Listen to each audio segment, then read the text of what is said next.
Magandang umaga mga kaibigan. Nakalabas na sa detention facility ng Kongreso ang couple na sina Eric Celis at Doktora Lorraine Badoy.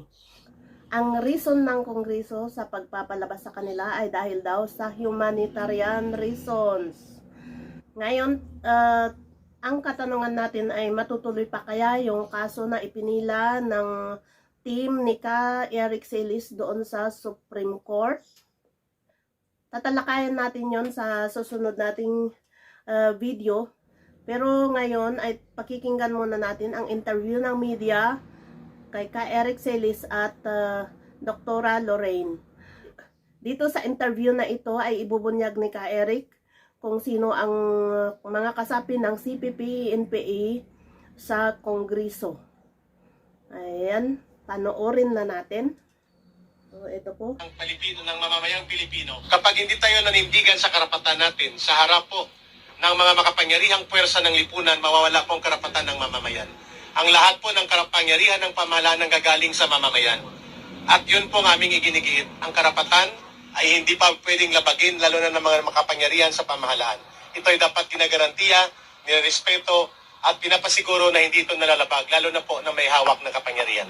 That's the message kung bakit namin tiniis ang hunger strike, hunger protest for 7 days. Did you expect po na mapapanayos ito before? Did I expect? What were your expectations? How are you feeling?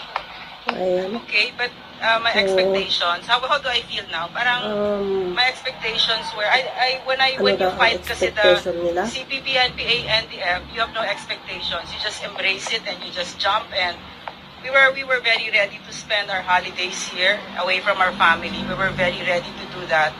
And that's very important kasi pinaglalaban natin dito ang ating bansa at ang mga anak natin. And siguro gusto kong magpasalamat sa ating mga kababayan na narinig ang boses ninyo, no?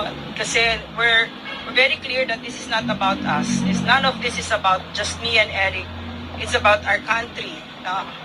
Yung pang-aabuso ng mga nasa kapangyarihan, napakadelikado nun sa isang demokrasya, lalo ang freedom of the press.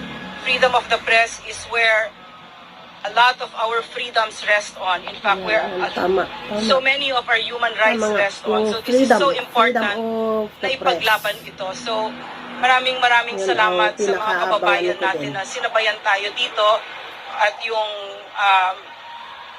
ang mga even the PMA graduates who issued that statement, no? Also, but basically what we've learned from this is what Eric just said, no?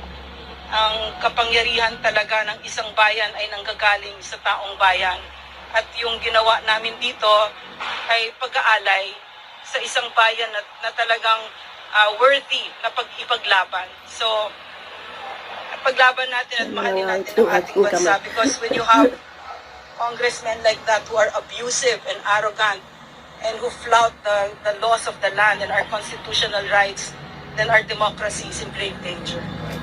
Ma'am, sabi kanina, parang the reason ko ba't nag-grant is because nung tumisita daw, apologetic daw yung inyong parang remorseful kayo. Hindi siya nagsulat, ako nagsulat. I never, it was Eric. So, they came kasi to us and said that you have to write a letter of apology before we release you. No? And I said no to that. But Eric felt naman, okay, go ahead. Yung ginawa ko pong sulat, ang aking paghingi ng kapatawaran sa komitiba ng Kongreso ay hindi dahil ako'y nagtanong ng maling datos, sapagkat ang pagtatanong mali man o tama ang datos sa public expenditure sa karapatan ng mamamahayag at mamamayan. May source man o wala. That is very basic. At ang katungkulan na nasa pamahalaan at mga may kapangyarihan ay dapat maging transparent at accountable, hindi para maging persecutor ng mamamayan. Pangalawa, I said sorry and I apologize for my disrespectful behavior sa pagsigaw ko ng kangaroo court sa kanila, sapagkat yun ay burst of emotion sa panahon na nagpapaliwanag kami, binubusalan kami. Sa panahon na pinipaliwanag namin ang batas ng konstitusyon ay mas mataas kaysa Kongreso at sino mang nasa pamahalaan, hindi kami pinapakinggan. So para sa akin, I should be more professional in asserting my arguments, but in a situation kung saan ninulupig at binubusalan ka at ginagamitan ka ng weight ng kapangyarihan, ay hindi po pwedeng makontrol mo ang emosyon mo. Kaya doon ako naghingi ng sorry. But I did not retract, I will not retract nang sinasabi ko ngayon sa inyong harap na may source man o wala ang mamamahayag. May soto lo man o wala. Ang dapat katungkulan ng Kongreso at ng lahat ng mamamayan, ang lahat na nasa pamahalaan, including the President, including the lowest official of the land, is to be transparent and accountable to the people. Tama, So ang tama. pagtatanong ko po sa 1.8 billion na hindi fake news, yun ay pagtatanong. Yes. Hindi po dapat tinatulan yun. Hindi po dapat kami kinulong, dapat sinagot ng maayos. Kasi ang totoo lang, may naiwan pang mahigit 2 billion pala.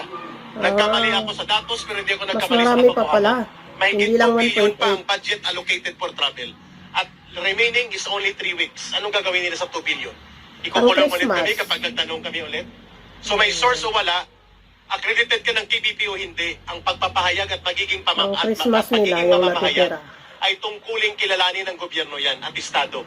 Yan ang counter-check sa power of the state and the government. Sir, sabi ni Congressman Tambuting, nilibig nyo lang po yung source. That is his version. That is his story. Well, he stand by it. Ang aking sasabihin sa inyo, I will protect the source. Pero nilibig nyo nga po, sir. That's the point. Story niya yon. I did not reveal any names. So sabi niya, may nireveal na names. We talk about it. Sabi niya, in confidence, ay papakinggan niya ako. I did not expect na may sasabihin siyang mga bagay na maglalabag sa confidence ng aming pag-uusap. Ang sagot ko, Congressman Tambunting said na may source siya sa sinabi ko, story niya yon. Wala po kayo nilibig na pangalan. I am standing by the SOTO law. I will not reveal my source.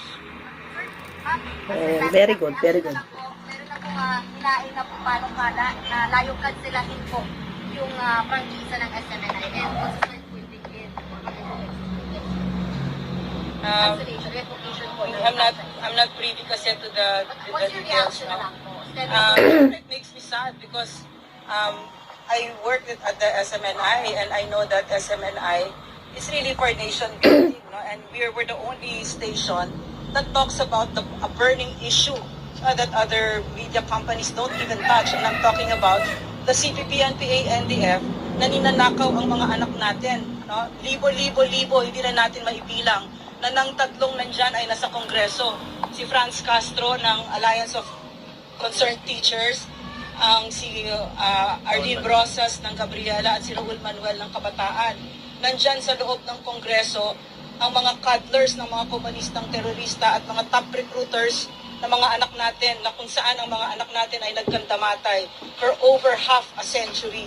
Diba? So dapat tagilan na natin yan. So this is why I really think that SMNI, if you close it down, no, I know who is behind it and I know it is the CPP, NPA, NDF. And sadly, they have used Congress as their ally and as their cover to do this. No? Oh, grabe. Oh yes, ayos. Ayos siya.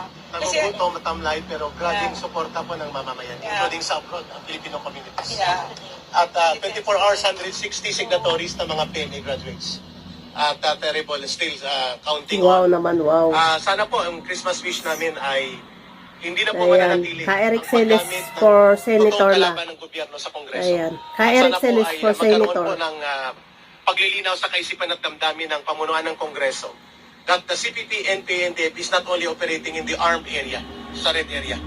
Nandito sila sa loob ng Kongreso and the threat against the sovereignty of the state is being threatened. Imagine every year they can access around 100 million of funds sa ating pondo at ginagamit ito para sa pagre-recruit ng kabataan at pagpondo sa NPA. I should know.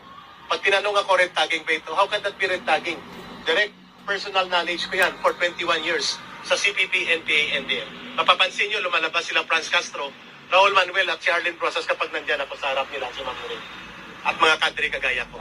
Sana po silang inimbestigahan ngayon. Sana upang nga, matigil sana. na po ang kaguluhan sa ating bansa. Sana, At pero magkaisa na po ibinoto ang mga kasi political sila leaders ng taong natin bayan. at maglaban sila sa eleksyon. So, Hindi kasalanan ng gamitin mga ang ating nagboto sa gobyerno kanila. para sa mga sabwatan sa totoong kalaban ng gobyerno. Kaya kami nanindigan na hindi kami titigil sa SMNI. At sa media, ganoon din dapat. Ayan, ayan. Kasalanan ng mga bumoto sa Gabriela, sa ACT teachers at sino Kaya kasi yan. tuloy-tuloy na lumawak ang mga former Kaya cadre. may Libo-libo NPA kami na nagsurrender. sa We We hope that the government will see Kongreso dahil na ibinoto are we nyo. still standing on just ground? Or do you have a ground to stand on? We hope nakikinig si Pangulong Bongbong Marcos Jr. dito.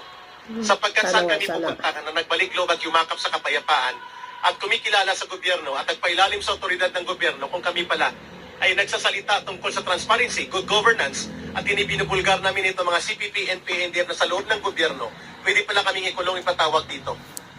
Yun po ang aming malaking katanungan. Are we still standing on the ground that we believe pwede kami maging bahagi ng pamahalaan sa pagtatagumpay ng kapayapaan laban sa communist terrorism? Thank you po. Merry Christmas. Ayan, Merry Christmas sa inyong lahat. Yun, doon nag-e-end yung interview ng SMNI kina Ka Eric at Dr. Lorraine. Maligayang Pasko sa inyong lahat.